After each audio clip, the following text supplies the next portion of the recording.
She had exactly 1 hour's head start, a reticule containing 43 pounds and a single pearl earring, and absolutely no intention of marrying Phineas Croft. Cecily Ashworth pressed herself into the corner of the hired post-chaise and watched the lights of London disappear behind a curtain of November rain.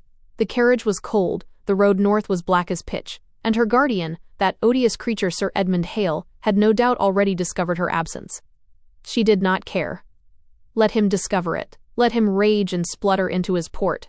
She would rather spend the rest of her days as a penniless spinster in a Scottish cottage than wake up as Mrs. Phineas Croft. The name alone made her shudder. Phineas Croft, with his clammy handshakes and his little calculating eyes that never quite landed on her face, always sliding instead to the ledger of her worth. Her father's inheritance, the colonel's legacy from years soldiering on the continent, bled drop by drop from enemy campaigns into a fortune that Cecily had never once been permitted to touch. That money was hers. Her father had died for it, in a manner of speaking, in the heat and mud and stench of a campaign that had left him with one lung and a general's commendation.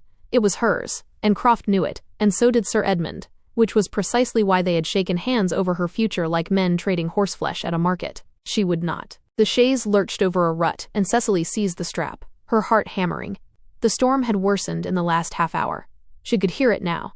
Not merely rain, but something more serious, a howling that pressed at the carriage windows and made the horses nervous. The coachman had said nothing, but she had seen the way his shoulders drew up when he climbed to his box. Outside, the road had narrowed. The trees on either side bent and shook like guilty things. She acknowledged, not entirely certain this plan was sound. But it was a plan, which was more than Sir Edmund had ever extended her the courtesy of. She was going north. She was going to a woman she had met precisely once, her mother's old school friend. A widow in Edinburgh who had written twice to say that Cecily must visit, and who almost certainly had not anticipated that visit arriving at midnight in a borrowed cloak in a thunderstorm. But it was all Cecily had, and Cecily Ashworth had always been rather good at making something from almost nothing. She did not hear the other carriage until it was nearly too late. Julian Hale, Viscount Ashmore, had been riding for 11 hours straight, changing horses at every posting in, eating nothing since a cold beef sandwich somewhere outside Grantham, and conducting a one-sided argument with God about the particular cruelty of dying uncles. He did not, as a rule, believe in divine intervention, but he was beginning to think that something, fate, the universe, his own spectacular gift for catastrophe, had it in for him personally. 2 days, he said, to no one but his horse and the rain. He could not have lingered 2 more days. His uncle, the Duke of Ralston, had died on a Tuesday. Julian had received the letter on a Thursday, by which point the old man had been in the ground for 36 hours, and Julian had been drunk in his club for approximately the same amount of time, not in grief, for he and his uncle had not been close, but in the peculiar numb disbelief of a man who has just discovered that his entire future hinges on a clause in a dead man's will, a clause that expired in 48 hours, marry before his 30th birthday. Those were the terms. The dukedom, the estates, the London house. The income that would lift Julian from the particular variety of genteel ruin he had been navigating for 3 years. All of it contingent on a ring and a register, before the clock struck midnight on Saturday. Today was Thursday. He had 3 choices. 1. Marry in London, which required a special license, which required the bishop, who was in Bath. 2. Find a woman willing to have him inside 48 hours, which, given the current state of his reputation, was a shorter list than it ought to have been. 3. Ride north to Gretna Green, where a Scottish blacksmith asked no questions, and required nothing but a willing couple. He was not especially proud of option 3. But Julian Hale had been making uncomfortable decisions since the age of 22, when he had trusted the wrong man with the wrong investment, and lost most of what he had. He was very good, by now, at pragmatism. The problem was the woman. He needed one, and he did not have one. He had a horse, a portmanteau, 40 pounds, and a letter from his dead uncle's solicitor, that he had read 6 times in the light of various candles without finding any loophole. He had 3 hours to reach the next inn and work out the details, and the other carriage came out of the darkness from a side track at an angle that suggested its coachman either could not see through the rain, or had simply stopped caring about the consequences. It hit Julian's horse broadside with a crack of wood and a scream of frightened animal that sent him sideways off the saddle and into the ditch. He lay there for a moment in 4 inches of cold water, staring up at the rain. "Damn," he said, with great feeling. Cecily was out of the carriage before it had fully stopped moving. She had heard the impact, felt it shudder through the chassis, heard a man shout, and then nothing. She had no time to think about whether this was wise. She was already moving, cloak streaming behind her, boots sinking into mud, calling out into the dark. "Hello? Is anyone? Oh Lord." He was in the ditch. Of course he was in the ditch. A large, dark shape of a man, lying entirely still in what appeared to be a running stream of icy water, and for one terrible moment her heart seized in her chest. But then he moved, turning his head, and she heard him make a sound that was either a groan or a very quiet oath. She scrambled down the verge toward him. "Are you hurt? Can you sit up?" "I am lying," the man said with exquisite care, "in a ditch." "Yes, I can see that. Are you injured?" He turned his head and looked at her, and Cecily had the strange, dislocated sensation of a face emerging from the dark. Sharp jaw, sharp eyes, dark hair plastered to his forehead by the rain, an expression that seemed to be deciding between fury and despair, and had not yet made up its mind. "Your coachman," he said, "came out of that track at approximately the speed of a cavalry charge. My coachman is 63, and I believe he may have been asleep. I'm terribly sorry. Can you move?" A pause. He shifted, winced, shifted again, and then sat up in the ditch with the dignity of a man who intended to pretend this was not happening. "My horse?" Cecily looked. The animal was standing some 20 feet down the road, trembling but upright, shaking its head, standing. "She looks frightened, but sound." Something in his face shifted, relief, raw and real, before the severity came back. "Then the situation is recoverable." He looked at her. "Who are you?" "Cecily Ashworth." "Who are you?" "Julian Hale." He got to his feet with a single, controlled effort that she suspected cost him considerably more than he was letting on. "Are you traveling alone?" "I have a coachman, who is asleep at the box. He woke up after the collision." She paused. Mostly, Julian Hale was a tall man. She had not quite registered this while he was horizontal, but standing he was considerably taller than she was, broad-shouldered, water-soaked, and regarding her with an expression of such transparent calculation that she almost laughed. She had seen that look before, on men who were working something out. "Where are you going?" he asked. "North." "How far north?" She hesitated. "Edinburgh." Eventually, the calculation intensified. "You are going north," he said slowly, "alone, at night, in a storm, with an elderly coachman who falls asleep mid-road." He looked at her for a moment. "You are running from something." "And you," Cecily said pleasantly, "are standing in a ditch soaking wet at midnight with the look of a man who has run out of options. I don't think either of us is in a position to interrogate the other." A pause. Something in his expression shifted, and then, unexpectedly, he almost smiled. It changed his face entirely, that almost smile, softened the sharp lines of it into something that made her feel absurdly less cold. "Fair," he said. "Is there an inn nearby?" There was an inn. There was also, as it turned out, only one private room, because the storm had driven half the countryside indoors, and the landlord was a pragmatic man who saw no reason to apologize for this. There was a fire, though, a large, indulgent fire in the tap room, and there was warm ale, and after 30 minutes of sitting across a rough table from Julian Hale with steam rising gently from both their coats, Cecily had learned the following things. He had not eaten since morning. He had lost a significant portion of his prospects at 22 through what he described only as extraordinary naivety, and he needed to be married by Saturday, or he would lose an inheritance that would solve every problem he currently possessed. She had told him, in turn, about Phineas Croft. She was not entirely certain why. The firelight, perhaps, or the ale, or the peculiar intimacy of two strangers who had no reason to pretend to each other. He listened without interrupting, which was unusual in her experience of men. When she finished, he said, "Your father's money goes directly to Croft upon the marriage? My guardian controls the trust until I marry or turn 25. If I marry Croft, the terms of the trust transfer to him as my husband. My father wrote the will before he understood what Sir Edmund was. And if you don't marry at all? Then I reach 25 in 3 years with my fortune intact and my freedom secured." She looked at him. 3 years is a long time to hide in Edinburgh. Julian Hale set down his cup. He looked at the fire. He looked at his hands. He looked at her with an expression she could not immediately read, not calculating this time, but something quieter, more careful. "There is," he said, "a solution that resolves both our difficulties simultaneously." A pause. "You will think me impertinent. I have been called worse. Go on." "Gretna Green," he said, "is 6 miles from here." The fire crackled. Outside, the storm pressed at the shutters. Cecily looked at Julian Hale, at the steadiness of his gaze, at the particular quality of his stillness, which was the stillness of a man who had thought this through and was prepared for her to refuse him, and she felt something she had not expected. Not fear, but a kind of wild, clear-headed recognition. "If we marry," she said, "my guardian loses his hold on the trust. The money is mine." "Yes." "And you secure the inheritance from your uncle's will." "Before Saturday." "Yes." "And what then?" she said. "When the sun rises on Sunday and we are married, and both somewhat richer, what then, Lord Ashmore?" He met her eyes steadily. Then we are married, Miss Ashworth. We make of it what we can. I will not insult you by pretending I can promise you affection after an hour's acquaintance. But I can promise you honesty, and I can promise you that your money remains yours. Cecily was quiet for a long moment. You are asking me, she said, to trust a man I met in a ditch an hour ago. I am, he said, though in fairness, the ditch was your coachman's fault. The laugh escaped her before she could stop it, unexpected, genuine, warming her from the inside. He watched it happen with something in his expression that looked very much like hope. She thought of Phineas Croft's hands. She thought of 3 years in Edinburgh.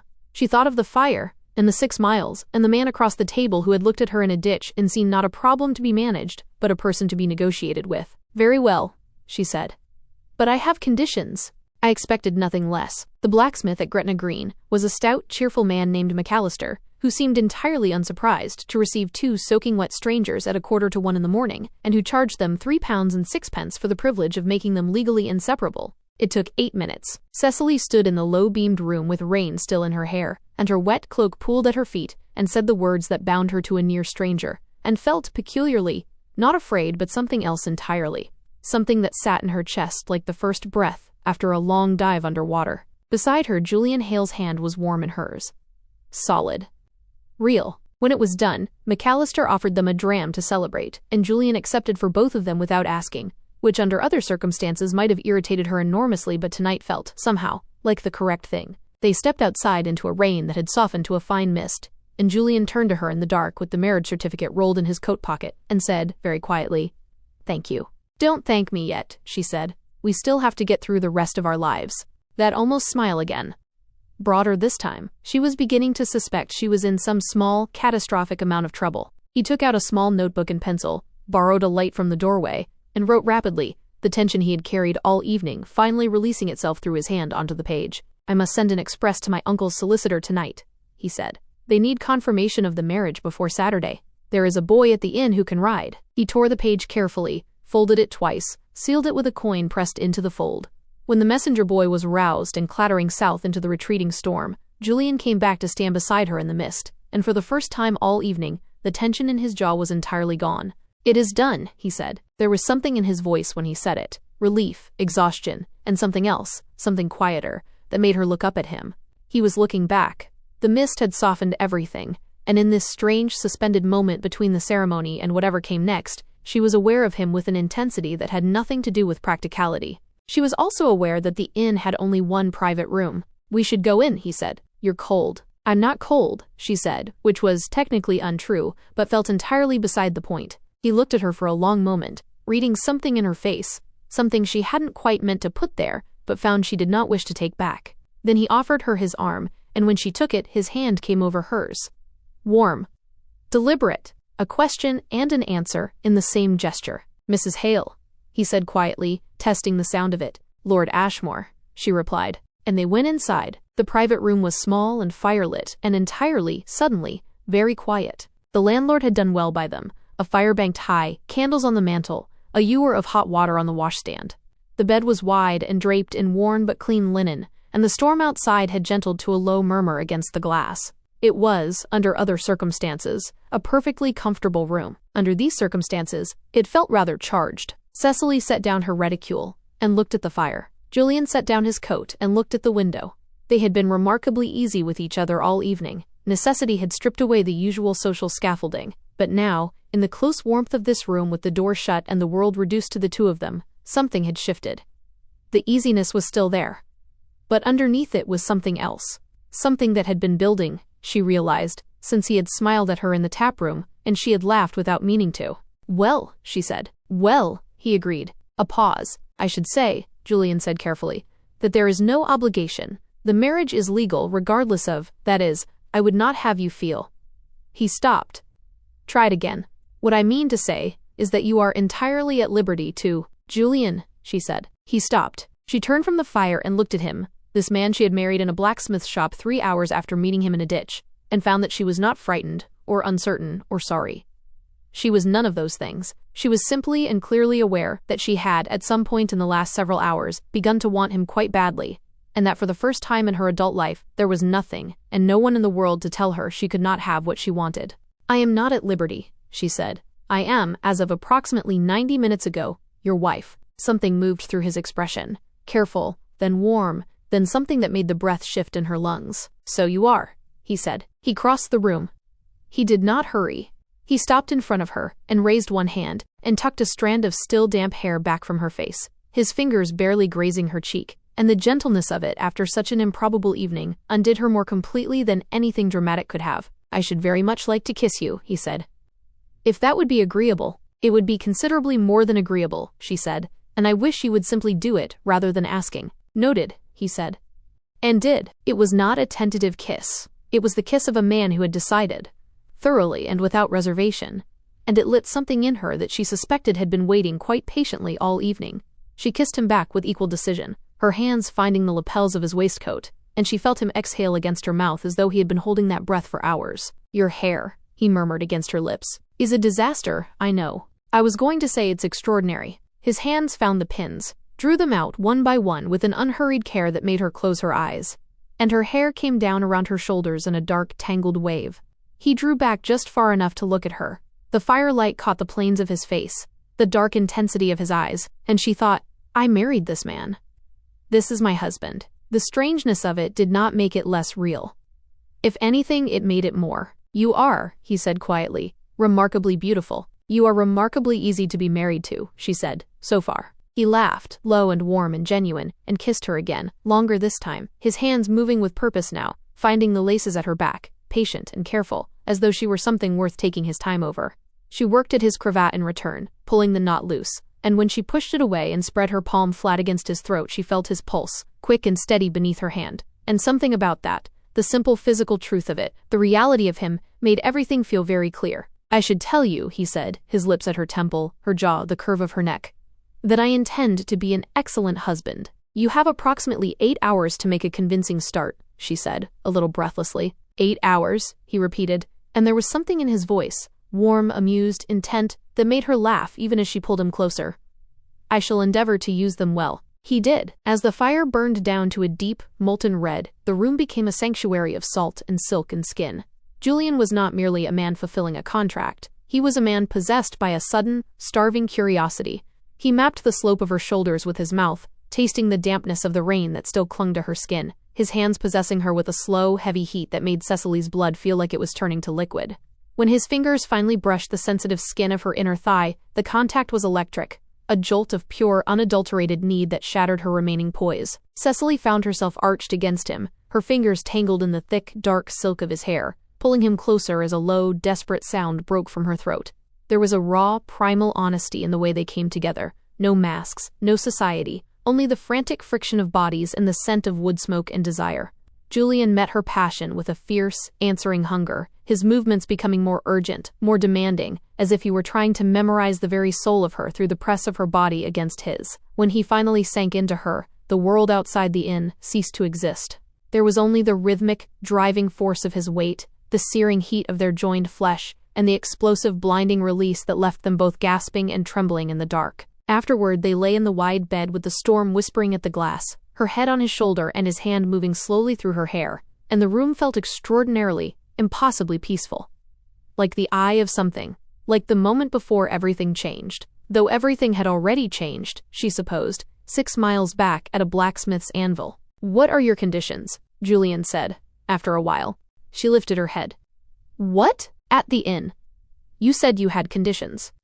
A pause, something like amusement in it.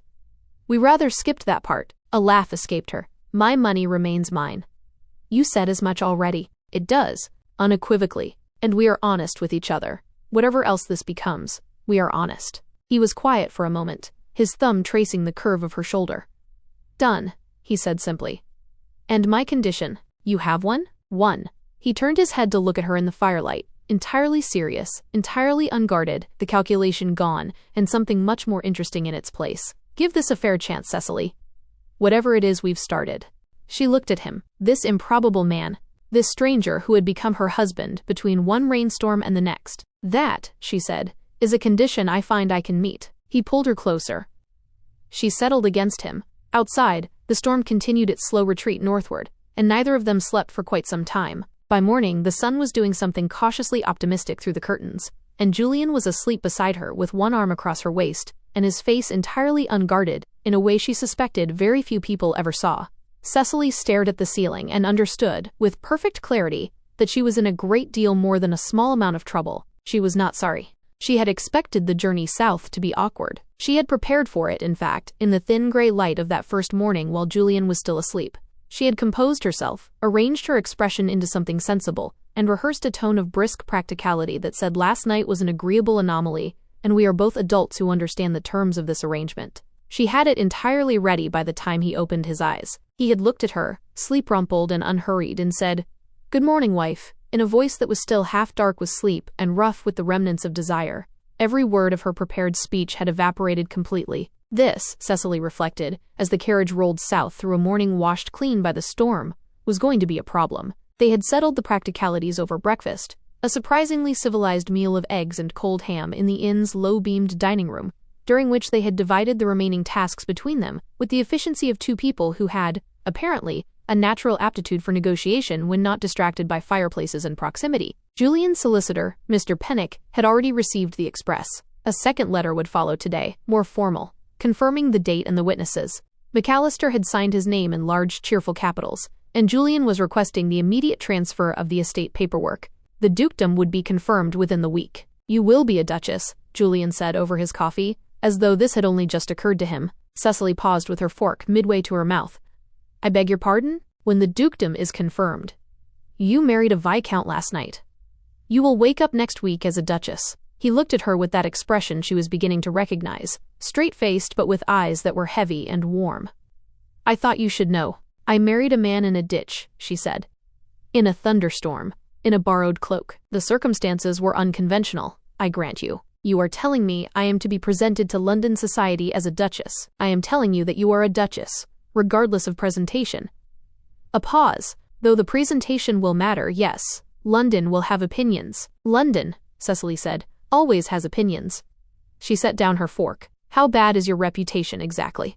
You mentioned it last night, but were agreeably vague on the details." He considered this with what she was beginning to understand was his characteristic honesty, that slight pause before speaking that meant he was choosing accuracy over comfort. 3 years ago I invested heavily on the advice of a man who turned out to be a fraud. I lost most of what I had. There was a period afterwards that I am not especially proud of. Drinking. Gambling. A little. The usual catastrophe of a young man who has lost his footing. He met her eyes steadily. "I have been solvent for 18 months.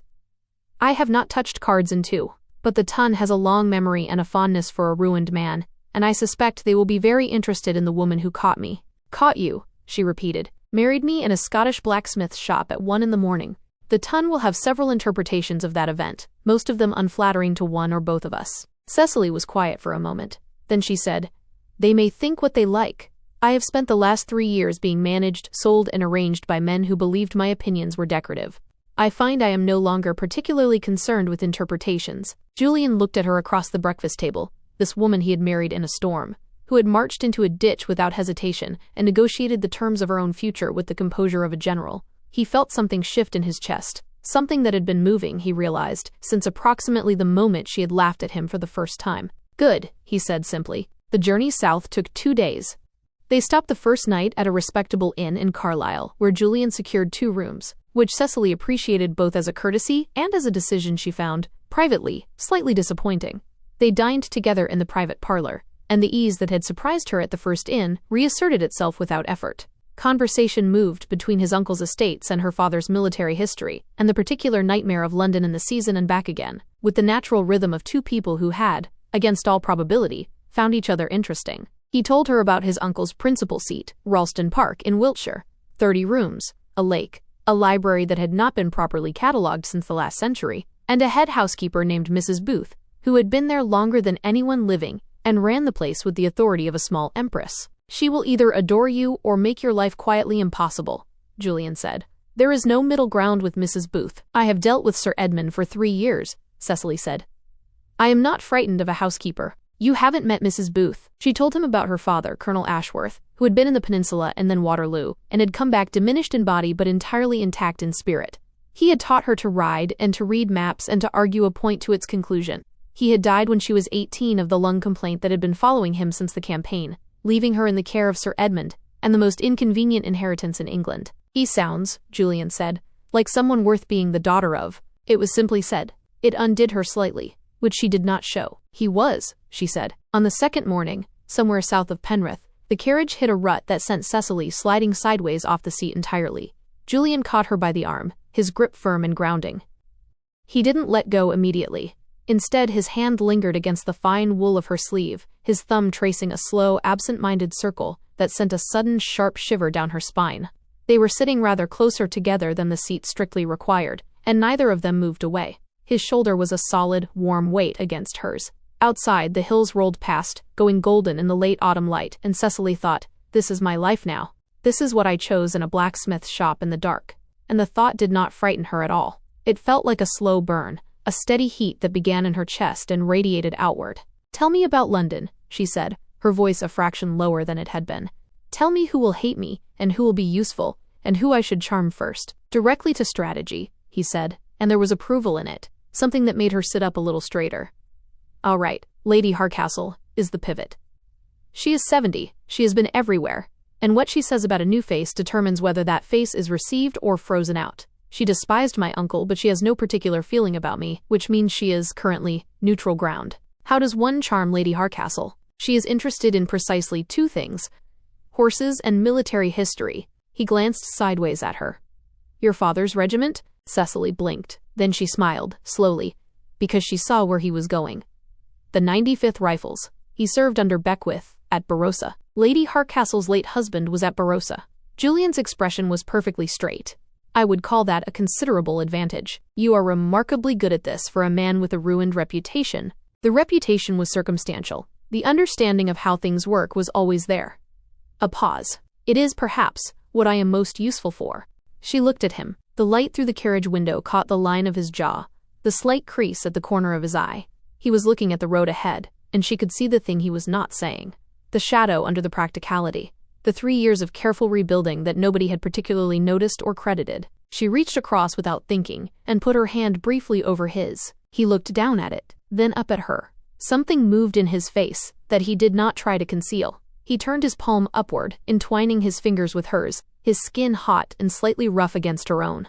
The intimacy of the gesture in the small, enclosed space of the carriage felt more provocative than the grandest ballroom flirtation. "Lord Ashmore," she said, matching his measured tone despite the fluttering in her pulse. "I rather think you have been underestimated, Lady Ashmore," he said, squeezing her hand. "I suspect we both have." They arrived in London on a Friday afternoon, to Julian's townhouse in Brook Street, which was tall and well-proportioned, and had the slightly held-breath quality of a house that had been carefully maintained on insufficient funds and was bracing itself for change. The butler, a composed man named Stoke, received them with complete impassivity, which Julian later told her was the highest possible form of approval from Stoke. The house was fine. The furniture was good, older, but good. There was a drawing room with excellent light and a morning room that looked onto a small garden, gray and skeletal now in November, but with the bones of something better underneath. Cecily walked through the room slowly, while Julian spoke to Stoke about the additional staff that would be needed, and felt the house settle around her in a way that surprised her. It felt, unexpectedly, like somewhere she could be. She was standing in the library, running her finger along a shelf of perfectly decent but neglected volumes, when Julian appeared in the doorway. "Well," he said. "It needs work," she said. "It needs a great deal of work. The morning room has good light, and the library is salvageable." She turned. "I should like to catalogue it properly." Something crossed his face. Warm, slightly startled, as though she had said something he hadn't expected. "Then it is yours," he said simply. They had been in the house for 20 minutes when the first card arrived. It was from Lady Serena Cavendish, who was, Julian explained, the most effective information system in Mayfair. She had heard of their arrival with a speed that suggested she had possibly been stationed at the end of the street. "She will want to call tomorrow," he said, reading the card. "Let her call," Cecily said. "I want to meet her. She is relentless. So am I." Their first dinner party was 3 weeks later, by which time Cecily had catalogued 2 shelves of the library, hired 3 new members of staff, been called upon by 11 women of varying degrees of friendliness and appetite for information, and had her first real argument with Julian. It was a brief, sharp exchange about the redecoration of the main staircase that had ended, somewhat to her surprise, in Julian conceding entirely and then kissing her against the said staircase, with a thoroughness that rather undermined her victory. She did not mind. The argument had told her something important. That he argued back. That he did not manage her or smooth her down or treat her opinions as decorative. He held his ground until he was wrong, and when he was wrong he said so. Cecily, who had spent 3 years being handled, found this almost unbearably attractive. She found herself watching the way his muscles moved under his coat, the way his voice dropped an octave when they were alone, the way his gaze would linger on her mouth even when they were discussing something as mundane as the butcher's bill. Lady Hardcastle came to the dinner. Cecily had prepared carefully, not in the manner of a woman performing for approval, but in the manner of someone who understood that the first impression was a piece of strategy, and strategy deserved preparation. She wore blue silk that clung to her curves and her mother's pearl drops. She placed herself next to Lady Hardcastle at dinner, with the serene confidence of a woman who had every right to be there. "Your father was in the peninsula, I understand," Lady Hardcastle said over the soup, in the tone of someone testing a claim. "The 95th, my lady." "He was at Barossa with Beckwith." Cecily paused, precisely timed. "He spoke of it often in his last years. He said it was the action that settled the question of what an Englishman was made of." A silence. Lady Hardcastle set down her spoon. "My husband," she said exactly the same thing. She looked at her with sharp, assessing eyes that had seen 50 years of society and been impressed by very little of it. "I should like to hear more about your father, Lady Ashmore." Across the table, Julian caught Cecily's eye. The expression on his face was not the calculated approval of a man watching a strategy succeed. It was something simpler, something that looked very much like admiration, and perhaps something darker, more possessive, that made her skin tingle. She looked away before she betrayed too much. It was later that night, when the guests had gone and the candles were burning low, and Julian was sitting across from her in the drawing room with his coat off and his cravat loosened and a glass of brandy in his hand, that he said, quite quietly, "You were extraordinary tonight." "I was prepared," she said. "It is not the same thing." "It is, rather. Preparation requires knowing what you're about." He looked at her over the rim of his glass. "Lady Hardcastle asked me, before she left, whether I was aware of what I had in you." Cecily went still. "What did you say?" "I said that I was beginning to understand it." A pause, and something in his expression shifted into that unguarded quality she had first seen in a firelit room in Scotland, the calculation gone, the man entirely present. "I meant it, Cecily. I should like you to know that." The fire was low, casting long, flickering shadows across the room. The house was quiet around them. Outside, London carried on in its relentless way, entirely indifferent to the fact that something was happening in a drawing room in Brook Street. It was something that had started in a ditch on a northern road and a blacksmith's shop in the dark, and had been building ever since with the patient, inevitable logic of things that were always going to be true. "Julian," she said. "Yes. Come here." He set down his glass. He came, and when he sat beside her, and she turned toward him, and his hand came to her face with that particular gentleness that she had stopped pretending she didn't need, she thought, "This is what I ran toward. Not away from Croft, not away from Sir Edmund. This. I was running toward this the whole time, only I didn't know it yet." She kissed him with everything she hadn't said, her hand sliding into the hair at the nape of his neck, pulling him down. He groaned against her lips, his hands finding her waist and pulling her flush against him, until she could feel the hard line of his body and the frantic thud of his heart. It was a kiss of homecoming and hunger, a promise made in the quiet of a London night. Neither of them said another word for quite some time. What neither of them knew in that warm and quiet drawing room was that 3 streets away, Phineas Croft was sitting in his own rooms, reading a letter from Sir Edmund, and his small calculating eyes were moving over the page with the slow, deliberate focus of a man who has identified a problem and is making plans. He had not, as it turned out, given up. He had simply been waiting. The first sign that something was wrong came on a Tuesday. Cecily noticed it the way one notices a change in weather before the clouds arrive, a quality of attention in the rooms she entered, conversations that adjusted themselves a half-second too late, eyes that slid away with the particular deliberateness of people who had just been discussing something they did not intend her to hear. She had grown up in the household of Sir Edmund Hale. She knew the texture of a secret being kept. She said nothing to Julian. Not yet. She filed it away in the precise, organized manner her father had taught her. Observe first, conclude later, act only when you are certain. She smiled and conversed and moved through the season's drawing rooms with the composure of a woman entirely at ease. And she watched. On Wednesday, Lady Serena Cavendish called at an unusual hour and was slightly too cheerful. On Thursday, Julian, now the Duke of Ralston, came home from his club with the particular set to his jaw that she had learned meant he was containing something. On Friday, Phineas Croft appeared at the Ashford ball. She saw him before he saw her, which was the only advantage she had, and she used it. She took 3 seconds of stillness to arrange her face and her breathing and the set of her shoulders into something that communicated nothing at all. Then she turned back to her conversation with Mrs. Ellsworth about the relative merits of Italian opera, and did not look at the doorway again. But she felt him. She felt him the way a room feels a cold draft, even before the candles bend. He was well-dressed. She had always given him that. Phineas Croft knew how to present himself. He was perhaps 40, lean and fair, with the kind of face that read as pleasant until you looked at the eyes, and most people never looked that carefully. He had money, though its origins were obscure, and its management was, she had always suspected, not entirely clean. He had Sir Edmund's ear and Sir Edmund's trust, which told you everything you needed to know about both men. She watched him work the room from the corner of her eye. He was good at it. A word here, a laugh there, the easy movement of a man who had been to enough parties to know precisely how to make himself appear to belong. He greeted Lord Fenwick with familiarity. He spoke briefly to young Mr. Ashford, whose sister was out this season, and whose family finances were, by all accounts, complicated. Then he found her in the room, and across the crowd of candlelight and silk and conversation, he smiled. It was not a threatening smile. That was what made it worse. It was the smile of a man who had information and was in absolutely no hurry. Julian appeared at her elbow. "You've seen him," he said, very quietly, not a question. "I saw him 5 minutes ago." "You've known longer than that." A pause. "He was at my club on Thursday." She turned to look at him. "You didn't tell me. I was going to tell you tonight." His jaw was tight.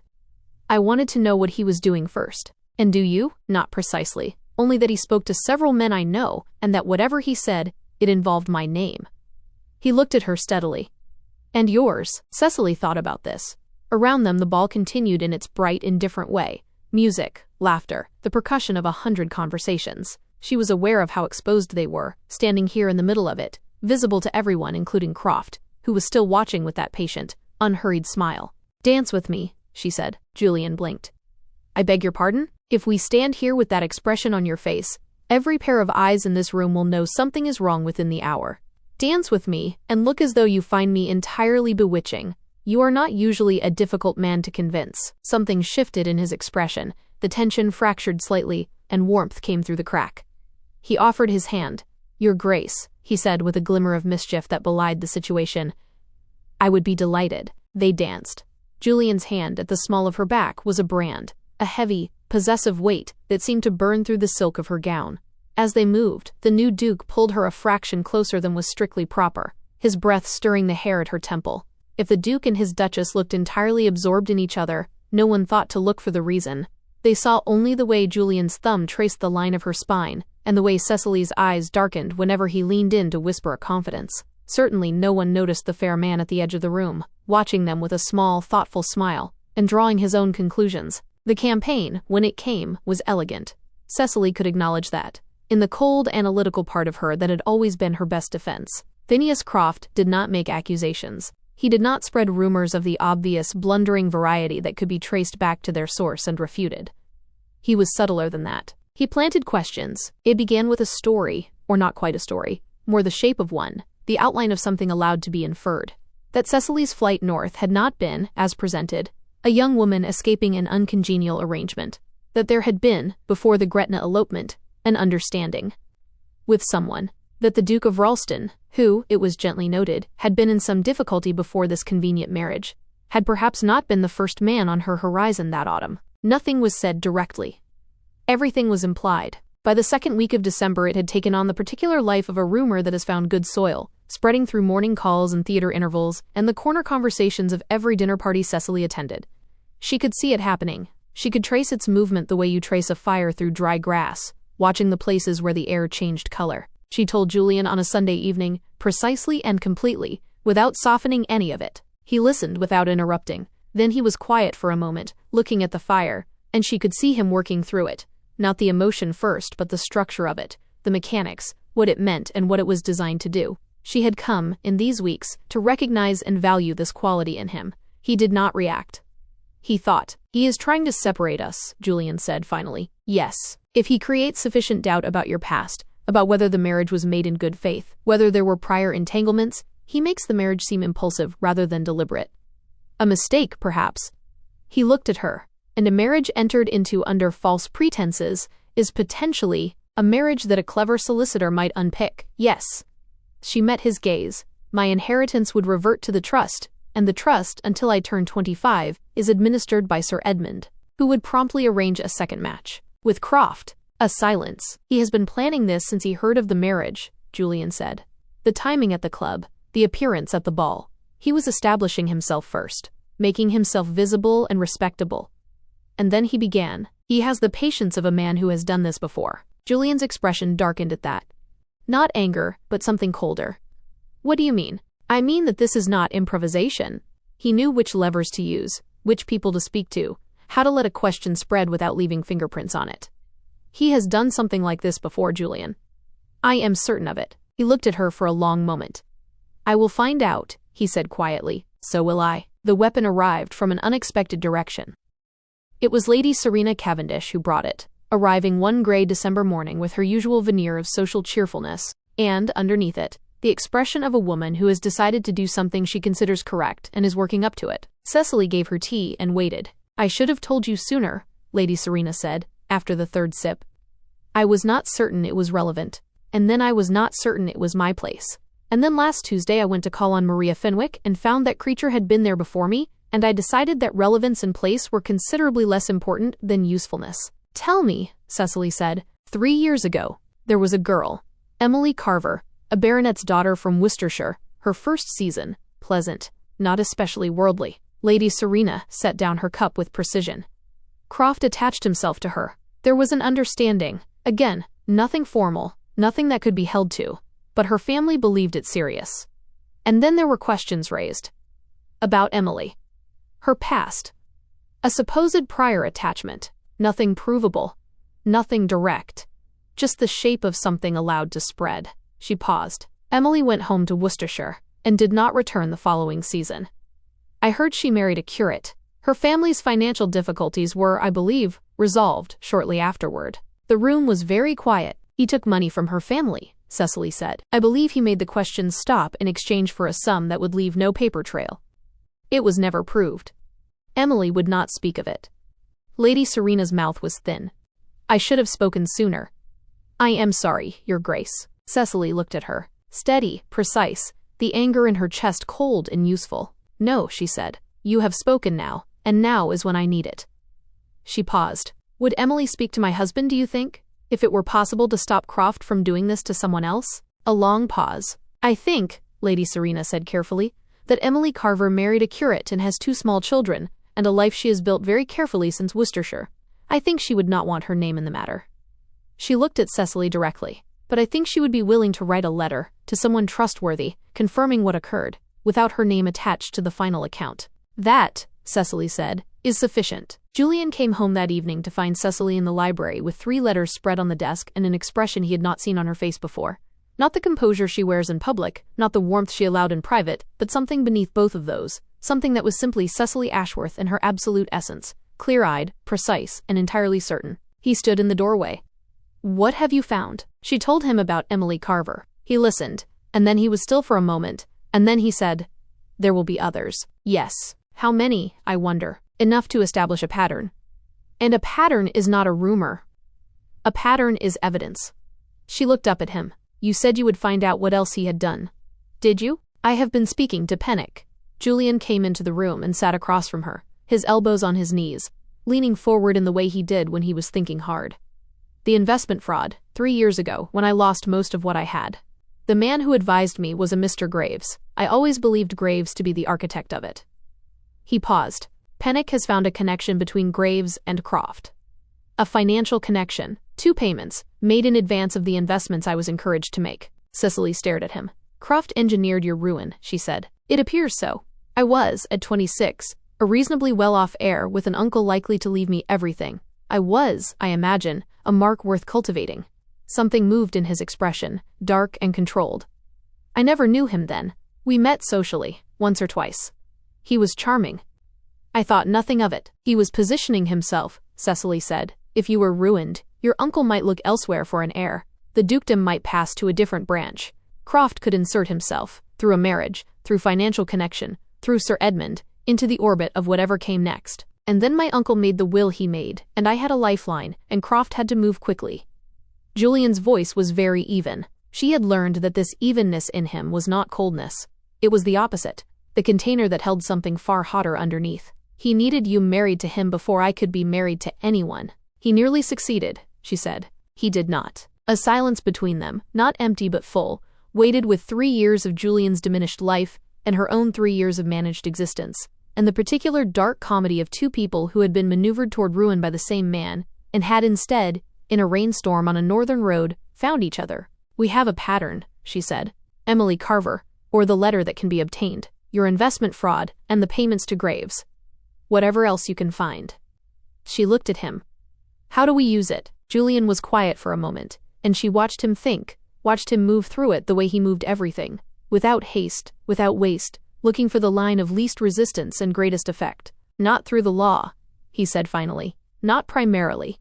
A legal case would take months and cost Emily Carver more than she should pay. And Croft has been careful. There is enough to destroy him socially, but perhaps not enough to convict him criminally. Not yet." He looked up. "But a man's ability to operate in society, to attach himself to families with money and daughters, that depends entirely on his reputation.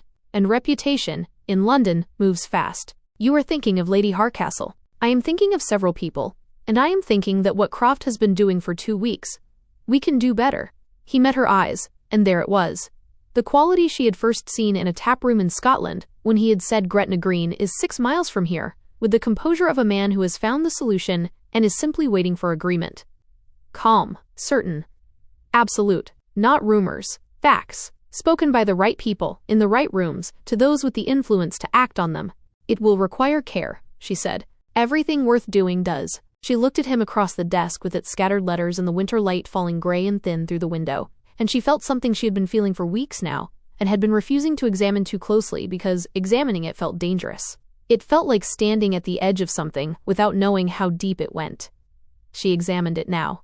She was, she understood, quite completely in love with her husband. The realization arrived not as a shock, but as the confirmation of something already known, like a word you have been searching for, and then find in an unexpected place, and recognize immediately.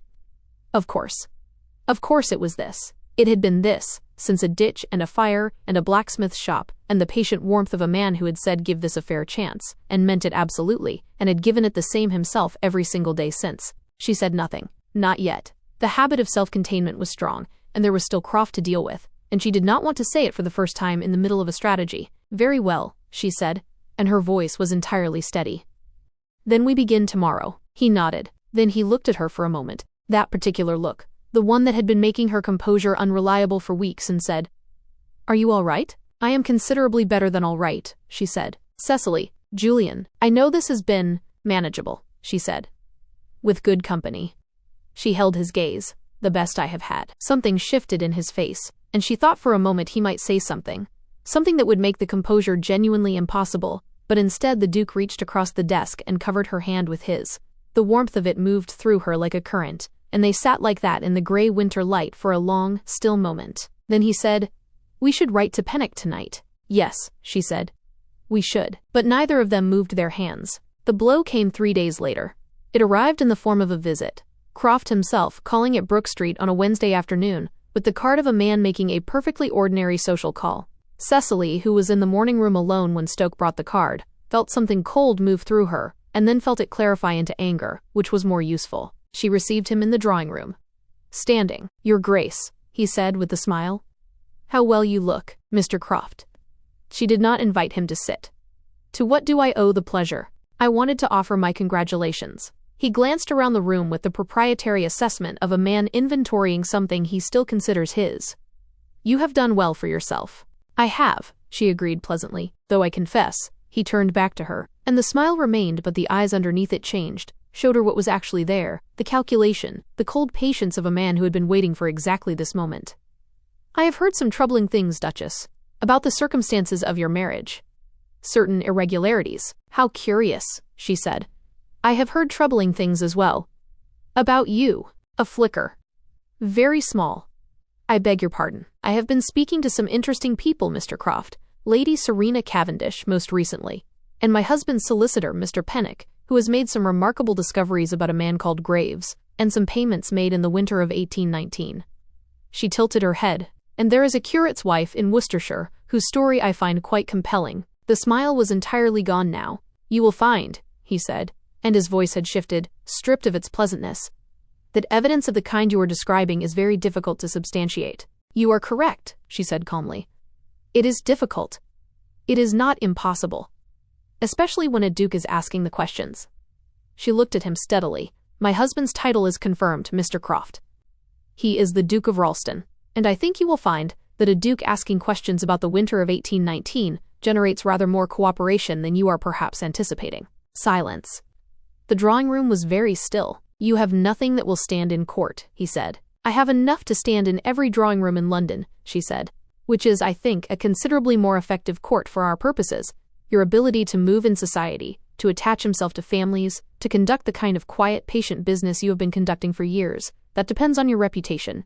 And your reputation, Mr. Croft, is something I intend to address. He stared at her. She saw him run the calculation, saw him move through his options with the speed of a man who had been here before, who knew how to extract himself from corners. She held his gaze and did not move, and she thought of her father, who had said stand your ground, and let the other man's nerve fail first. I will ruin you, Croft said. Quiet, no smile at all now. You have tried, she said. You are not the first man who believed I was without resources. You are wrong, as they were. She crossed to the bell pull. I think we are finished, Mr. Croft. Stoke will see you out. She rang the bell. She did not look at him again. She heard him leave. She heard the front door close, and then she stood alone in the drawing room, with her heart hammering very loudly, and her hands entirely steady, and she thought, good. Good. She heard Julian's key in the front door 30 seconds later. He had been at his club. There was no possible way he could have known, and she turned as he came into the drawing room, his hat still in his hand, and she looked at his face, and all the composure she had held through the last 20 minutes dissolved into something that was not distress, but was extraordinarily close to relief. He was here, Julian said, reading her face. He was here, she agreed, and I told him exactly what we have and what we intend. I may have, she paused, moved the timeline forward somewhat. Julian looked at her for a long moment. Then he set down his hat and crossed the room, and put his hands on either side of her face and looked at her with an expression so unguarded, so entirely present, that the words she had not yet said rose in her chest like something that had been waiting for exactly this moment. Are you all right? He said. I told him a duke would be asking questions, she said. I may have overstated our position slightly. The dukedom is confirmed, my love, he said. Pennock sent word an hour ago. She stared at him. You are a duchess, he said. As of approximately 11 o'clock today. A sound escaped her that was almost a laugh and almost something else. You might have told me before he arrived. I had no idea he was going to arrive. His thumbs moved gently against her cheeks. Cecily. What did you say to him? Everything, she said. I said everything. I stood my ground. She met his eyes. My father would have approved. Your father, Julian said quietly, would have been extraordinarily proud of you. He pressed his forehead against hers, and they stood like that in the still drawing room, the new duke and his duchess, 4 days before Christmas, with a battle not quite won, and a man not quite defeated, and a great deal still to be done. It was in that moment, pressed close and breathing the same air, that Cecily said it. Not planned, not composed, simply true. I love you, she said. I find I have for some time, and I did not want to say it in the middle of a strategy, but the strategy is paused for the moment, and I cannot hold it any longer. Julian was very still. Then. Since when? Sunday. In the library. She pulled back to look at him. You? A pause. That quality of honesty she loved best in him. The half-second before he chose accuracy over comfort. Carlisle, he said. The second morning. She stared. That was weeks ago. I am aware. You said nothing. You had a great deal on your mind. He looked at her with everything in his face. Warmth and steadiness and that particular quality of absolute attention that she had been mistaking for care and was now correctly identifying as love. It had always been love, since a cold breakfast in Cumberland and a carriage going south. I was waiting until you were ready. She kissed him, hard and without composure, and with both hands grasping the lapels of his coat. He kissed her back with the full force of 6 weeks of careful patience finally set down. His hands slid from her face to her shoulders, then down her back to pull her hips firmly against his, showing her exactly how much his composure had cost him. The room seemed to shrink until there was only the sound of their mingled breathing and the scent of sandalwood and winter air. Outside, London was going about its business in the dark. Inside, a fire burned in the grate, and Phineas Croft was 3 streets away recalibrating his plans, and there was still a great deal to be done. But that was tomorrow. Tonight, the heavy silence of the house was broken only by the rustle of clothes and the low, urgent sounds of 2 people who had finally stopped running. The letter arrived on a Monday. It was addressed to Julian, formally, in a clerk's careful hand, from the offices of a Mr. Silas Drummond, solicitor of Gray's Inn, and it arrived with the morning post between a bill from the wine merchant and an invitation to a card party that neither of them intended to attend. Julian read it at the breakfast table with his coffee going cold beside him, and Cecily watched his face and waited. "Drummond represents Croft," he said. "I know the name." "What does he want?" Julian set the letter down and turned it toward her. She read it once, quickly, and then again more slowly, because the first reading seemed too extraordinary to be accurate, and the second confirmed that it was not. Croft was proposing a settlement, not a retreat. The letter was far too carefully worded for anything as clean as that. It was, in the language of men who spent their lives building exits into their sentences, an offer to resolve outstanding misunderstandings in exchange for a cessation of inquiries into certain historical business matters. There was a figure. It was not a small one. "He is frightened," Cecily said. "He is," Julian agreed. "The question is whether fear has made him careful or reckless. A frightened man offering money is neither. He is trying to buy time." She set the letter down. "He thinks we will take the money and be satisfied with it. And then he will find another Emily Carver." "Yes." She looked at Julian steadily. "We do not take the money." "We do not take the money," he agreed, without a moment's hesitation. Cecily felt something warm move through her. The particular quality of being known, of having the thing you would have argued for already agreed before you could argue it. She reached for her coffee. "Then we finish it." The mechanism they had built over the preceding weeks was, she thought, rather elegant in its simplicity. It did not require a courtroom. It did not require Emily Carver to say her name aloud in any room where it could be turned against her. It required only three things: the right people, the right information, delivered at the right moment. Julian had spent a fortnight being meticulous. Pennock had traced the payments to Graves through 2 intermediary accounts to a banking house in the city, where Croft maintained a private ledger under a variant of his name. It was not proof of criminal fraud in the strictest legal sense. Croft's solicitor would argue otherwise until the last syllable.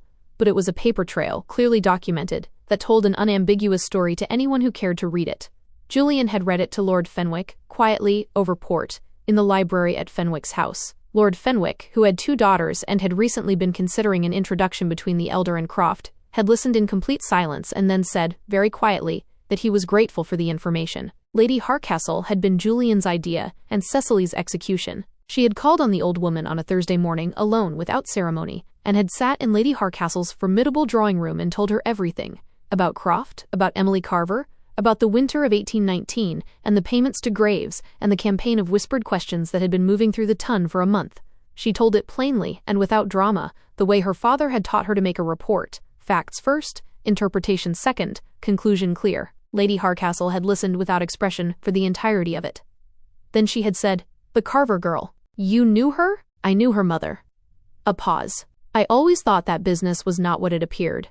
The old eyes, sharp and cold and entirely undimmed, moved to Cecily's face. "You have documents." "My husband has documents." "And you want—" "I want him unable to do this to anyone else," Cecily said. "Not revenge. Prevention." Lady Hardcastle had looked at her for a long moment, with the assessing gaze of a woman who had seen everything society could produce, and had learned, very precisely, to distinguish performance from character. "Come to my dinner on the 20th, she said. "Bring the documents." The 20th of December was a Tuesday, clear and bitterly cold, with frost crystallizing on the windows of Brook Street by mid-afternoon, and the kind of London sky that had given up entirely on color. Cecily dressed with care. Not the armor of her first dinner parties, but something quieter, more certain. Dark green silk. Her father's ring, which she wore on her right hand, which she always wore when she needed to feel steady. Julian straightened his cravat in the mirror and looked at her reflection beside his own and said, "Ready?" "Entirely," she said. Lady Hardcastle's house in Grosvenor Square was large and well lit and full, that evening, of precisely the people it needed to be full of. Cecily moved through the rooms before dinner and understood the architecture of it. Understood that Lady Hardcastle had constructed the guest list with the same deliberate precision that Julian had used on the documents, and that what was going to happen tonight had been engineered as carefully as any legal proceeding, and would be considerably more effective. Croft was there. He had been invited. Cecily had expected this, and had said so to Julian, who had nodded. "She wants him in the room," he had said. "She wants him to see it happen." A pause. "Lady Hardcastle has her own account to settle with men who do this to young women in their first season. I do not think she has forgotten Emily Carver's mother." He was near the fireplace when Cecily saw him, a glass in his hand, the pleasant face assembled with its usual confidence. But she saw the moment he noticed her, saw the very slight adjustment, the recalibration, the flickering reassessment of a man who had expected her to take the money and was now beginning to understand that she had not. She smiled at him across the room with great serenity and turned away. Dinner was a masterpiece of social precision. Lady Hardcastle sat at the head of her table like a general who has chosen both the battlefield and the hour, and she moved the conversation with the unhurried authority of someone who has been directing rooms for 50 years and finds it no more demanding than breathing. She spoke of the season, she spoke of the new year, she spoke with great warmth of the Duke and Duchess of Ralston and the admirable speed with which Lady Ashmore had established herself. And there was something in the way she said it, the weight she gave it, the pause that followed, that made the table listen in the particular way tables listen when they understand that something is being communicated beyond the words. "I have been thinking," Lady Hardcastle said over the fish course to the table at large, "about young women in their first seasons. How exposed they are, how dependent on the goodwill of those around them." A pause, perfectly timed. "I have been thinking of a girl I knew some years ago, a baronet's daughter, thoroughly good family, unfortunate experience in her first season with a gentleman whose character was, shall we say, misrepresented." She reached for her wine with the composure of a woman saying something of no particular consequence. "It is a pattern I find troubling. The same methods, repeated. One wishes there were some mechanism for accountability." The table was very quiet. At the far end, Cecily did not look at Croft. She watched Lord Fenwick. She watched the two other men she knew Julian had spoken to privately in the past fortnight. She watched their faces and saw the understanding land, saw the small calibrations that meant they were connecting what Lady Hardcastle was saying to what they had separately been told, seeing the shape of it whole for the first time. Lord Fenwick set down his fork. "I am reminded," he said, in the thoughtful tone of a man recalling something apropos, "of some rather disturbing information I recently received regarding certain financial arrangements, circa 1819. He glanced toward the head of the table. "Lady Hardcastle? You were acquainted with old Lord Ralston, I believe, before his death?" "I was," Lady Hardcastle said. "Then you may find the matter of some interest." He paused. "I understand the new Duke has the documentation." Julian looked up from his wine with the unhurried steadiness of a man who has been ready for this moment for a fortnight. "I do," he said simply. "I am happy to make it available to anyone who wishes to examine it." The silence that followed had a texture to it, not empty but dense, full of the rapid, invisible work of 12 people recalibrating, reassessing, reaching their conclusions. Cecily had been in enough of these rooms to know what it meant. She had watched enough social architecture to recognize a wall when it was being built in real time, brick by brick, around a man who had spent years believing himself untouchable. She looked at Croft. She had expected anger, or the cold recalculation she had seen in her drawing room. What she saw instead was something she recognized, with a jolt, as the expression of a man who has finally run out of moves, a stillness that was not composure but its collapse. His glass was raised halfway to his mouth, and had not moved for 30 seconds. His face was the color of the tablecloth. He knew. She could see that he knew. The wall was built. In this room tonight by these people. It would move outward from here with the particular speed that only Lady Hardcastle's word could generate. And by the end of the week, there would not be a drawing room in London that would receive him, not a family that would consider an introduction, not a financial arrangement that would not be examined first for his shadow. He would not be arrested. He would not be tried. The law, as she had said, was a slow and unreliable mechanism, but society, London society, the ton in all its ruthless, interconnected, long-memoried entirety, was neither slow nor unreliable when it decided to close ranks. He set down his glass. He folded his napkin. He excused himself with the murmured fiction of a prior obligation, and walked out of Lady Hardcastle's dining room with his head up and his back straight, and every person at the table watched him go, and no one said a word until the door had closed behind him. Then Lady Hardcastle lifted her wine and looked at Cecily with those sharp, assessing eyes and said, "More fish, Lady Ashmore?" They were the last to leave. It was nearly midnight when Julian helped Cecily into the carriage outside Grosvenor Square, and the frost had deepened, and their breath clouded in the cold air, and London was quiet around them in the way it was only ever quiet in the very late hours of a winter night. He sat beside her, not across, and she leaned into him with the ease of months of habit, and they did not speak for a little while. "Is it done?" she said finally. "It is done." He paused. "Pennock will send copies of the documentation to Lord Fenwick and 2 others tomorrow. Croft will find that his solicitor has quietly withdrawn from his representation by the end of the week. The banking house will not extend him further credit once the account irregularities are known." He looked down at the top of her head. "He will leave London. Men like that always do, when the ground is gone." "And Emily Carver?" "Pennock has written to her carefully, to say only that the matter has been resolved, and that her name was protected throughout. She need do nothing and know nothing beyond that. A pause. I hope it gives her something. Cecily was quiet for a moment. It will, she said. Knowing it is over, knowing someone bothered. She turned her face against his shoulder. It will matter. The carriage moved through the dark streets, the horse's breath rising in small white clouds, and the city slipped past the windows. Lit windows and unlit ones, the shapes of buildings against the sky, London in its vast and indifferent beauty, entirely unaware of what had been settled tonight in a dining room in Grosvenor Square. Julian, she said. Yes. What do you want? Now that it is done, and the dukedom is confirmed, and the house is ours, and Croft is finished. What do you actually want? He was quiet for long enough that she lifted her head to look at him, and found that he was looking back with that expression, the one she had first seen in a taproom in Scotland, the one that meant he was choosing accuracy over comfort. Ralston Park, he said. In the spring. I want to take you there in the spring when the grounds are worth seeing, and I want to introduce you to Mrs. Booth, and watch her decide whether she loves you, which she will. I want to catalogue the library with you. It will take years, and I intend to enjoy every one of them. He paused. I want to sit across a breakfast table from you for the rest of my life. I want to argue with you about things that matter, and some things that don't. He stopped, looked at her with everything unguarded, everything present. I want exactly what we have. I want it continued. I want nothing added or removed. She looked at him in the dark of the carriage, this man from a ditch, this husband she had made in a storm on a northern road, and she understood with the force of something that is both obvious and extraordinary, that she was, without question or caveat, the luckiest woman in England. Ralston Park in spring, she said. Mrs. Booth, the library. She settled back against his shoulder. Yes. All of that.